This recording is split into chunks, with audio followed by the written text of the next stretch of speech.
നിങ്ങളുടെ എല്ലാം ഹൃദ്യമായ സ്വീകരണത്തിനും നല്ല വാക്കുകൾക്കും ഞാൻ ആദ്യമേ തന്നെ നന്ദി പറയുകയാണ്.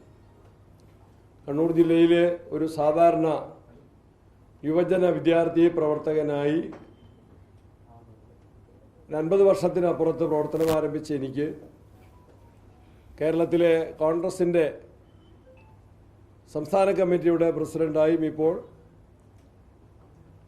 ശ്രീ വി ഡി സതീശൻ മന്ത്രിസഭയിൽ ഒരംഗമായും പ്രവർത്തിക്കാൻ സാധിച്ചതിൽ മാധ്യമ സുഹൃത്തുക്കളുടെ, മാധ്യമ സ്ഥാപനങ്ങളുടെ എല്ലാം വലിയ പിന്തുണയും സഹായവും ഉണ്ടായിട്ടുണ്ട്. നിങ്ങളുടെ എല്ലാം സ്നേഹത്തിനും അതുപോലെ ക്രിയാത്മകമായ വിമർശനങ്ങൾക്കും പിന്തുണയ്ക്കുമെല്ലാം പ്രത്യേകമായിട്ട് നന്ദി പറയുന്നു. നമുക്കെല്ലാം അറിയാം, പുതിയ ഗവൺമെൻറ് വലിയ പ്രതീക്ഷ നൽകിക്കൊണ്ടാണ് കേരളത്തിൽ ചുമതലയേൽക്കുന്നത്. സത്യപ്രതിജ്ഞാ ചടങ്ങ് ഒരുപക്ഷെ കേരളത്തിൻ്റെ ചരിത്രത്തിലെ ഏറ്റവും ജനനിബിഡമായ, ജനപങ്കാളിത്തമല്ല ജനനിബിഡമാണ്. വലിയ ജനക്കൂട്ടമായിരുന്നു, ആരവമായിരുന്നു. നമുക്കെല്ലാവർക്കും അറിയാം, സ്റ്റേജിൽ പോലും ആളുകളായിരുന്നു. അങ്ങനെയുള്ള വർദ്ധിച്ച ജനപിന്തുണയിൽ പുതിയ സർക്കാർ ബഹുമാനായ ശ്രീ വി ഡി സതീശൻ്റെ നേതൃത്വത്തിൽ മുന്നോട്ട് പോകുമ്പോൾ ആ പ്രതീക്ഷകൾ സഫലമാക്കാൻ സാധിക്കുന്ന കൂട്ടായ പരിശ്രമങ്ങൾക്കാണ് ഞങ്ങളെല്ലാവരും മുൻതൂക്കം നൽകുന്നത്. അതിൻ്റെ പ്രാരംഭ നീക്കങ്ങൾ ആരംഭിച്ചു കഴിഞ്ഞു. ഗവൺമെൻറ് രൂപീകരിക്കുന്നതിന് മുൻപ് ഐക്യജനാധിപത്യ മുന്നണി ബഹുമാനായ ശ്രീ രാഹുൽ ഗാന്ധി തന്നെ തിരുവനന്തപുരത്ത് വന്ന് പ്രഖ്യാപിച്ച ഗ്യാരണ്ടികൾ നടപ്പിലാക്കാനുള്ള പരിശ്രമങ്ങൾ ആരംഭിച്ചു കഴിഞ്ഞു. ചിലത് തുടങ്ങിക്കഴിഞ്ഞു, ബാക്കിയുള്ളത് തുടങ്ങാനുള്ള നടപടികൾ ആരംഭിച്ചു കഴിഞ്ഞിരിക്കുന്നു.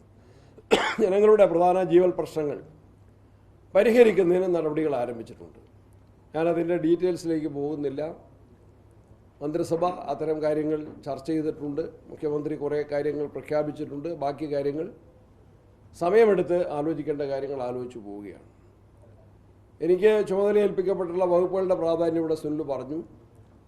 ഒന്ന് വൈദ്യുതിയാണ്. കേരളത്തിൽ വൈദ്യുതി സംതൃപ്തി, നമുക്ക് സ്വയം സംതൃപ്തമായ ഒരു സാഹചര്യം ഉണ്ടാക്കേണ്ടതായിട്ടുണ്ട്. അത് കേരളത്തിൻ്റെ വ്യവസായ രംഗത്തും കാർഷിക മേഖലയിലും ജനജീവിതത്തിലും ഏറ്റവും പ്രധാനപ്പെട്ട ഒരു ഘടകം തന്നെയാണ്.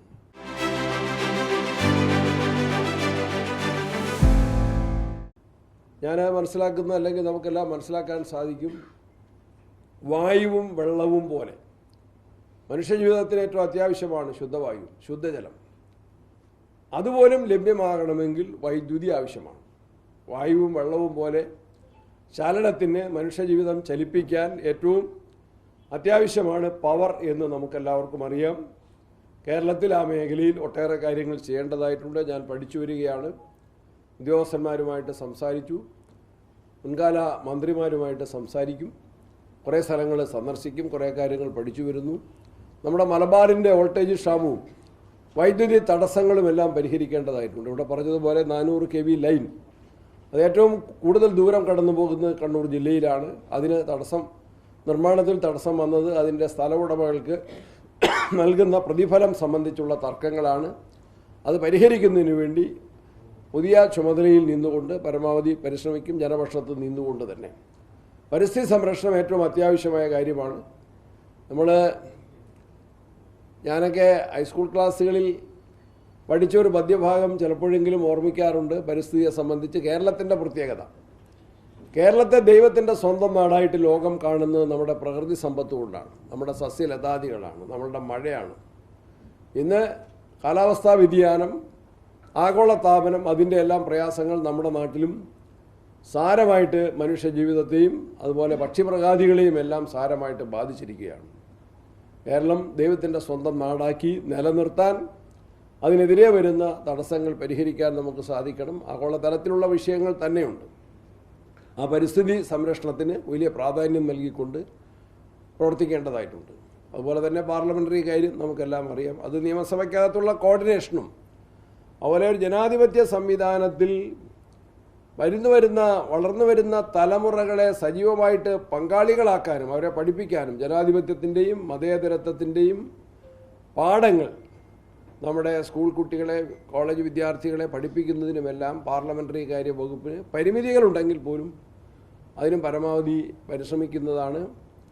മലബാറിൽ നിന്ന് ഞാനും സിദ്ദിഖുമാണ് ഇപ്പോൾ മന്ത്രിമാരായിട്ടുള്ളത്. കണ്ണൂർ ജില്ലയിൽ നിന്ന് ഞാൻ മാത്രം. കണ്ണൂർ ഒരുപാട് നേതാക്കന്മാരുടെ മഹനീയമായ പാരമ്പര്യം കോൺഗ്രസ് ആണെങ്കിലും മറ്റു കക്ഷികളാണെങ്കിലും ഏറ്റെടുത്തിട്ടുള്ള ചുമതലകൾ ഏറ്റെടുത്തിട്ടുള്ള മുഖ്യമന്ത്രി ഇപ്പോൾ കണ്ണൂരിൽ നിന്നാണ് മുഖ്യമന്ത്രി പിണറായി വിജയൻ ഒഴിഞ്ഞിട്ടുള്ളത്. ശ്രീ കെ കരുണാകരൻ്റെയും ഇ കെ നായനാരുടെയും എല്ലാം കഴിഞ്ഞ കാലം നമുക്കെല്ലാവർക്കും അറിയാം. പ്രഗത്ഭരായ നേതാക്കന്മാർ ശ്രീ കെ സുധാകരനും നൂറുദ്ദീൻ സാഹിബും എൻ രാമകൃഷ്ണനും കുഞ്ഞമ്പുവേട്ടനും കടന്നപ്പള്ളിയും ശൈല ടീച്ചറും എല്ലാം മന്ത്രിമാരായി പ്രവർത്തിച്ച ജില്ലയാണ് കണ്ണൂർ ജില്ല. ശ്രീമതി ടീച്ചറും എല്ലാവരും പ്രവർത്തിച്ച ഒരു മേഖലയിൽ നിന്നുകൊണ്ട് ഞാൻ കണ്ണൂരിൻ്റെ സമഗ്ര വികസനത്തിന് ചെയ്യാൻ പറ്റുന്ന കാര്യങ്ങൾ കാലഘട്ടത്തിൻ്റെ ആവശ്യങ്ങൾക്കനുസരിച്ച് എല്ലാവരുടെയും സഹകരണത്തോടെ ചെയ്യാൻ പരമാവധി പരിശ്രമിക്കുന്നതാണ്. ഉത്തര മലബാറിൻ്റെ പൊതുവായ കാര്യങ്ങൾ കേരളത്തിൻ്റെയും പ്രത്യേകിച്ച് ഉത്തര മലബാറിൻ്റെ അവികസിത പ്രശ്നങ്ങൾക്ക് പരിഹാരമുണ്ടാക്കാനും പരമാവധി എല്ലാവരുടെയും സഹകരണത്തിൽ പരിശ്രമിക്കുന്നതാണ്.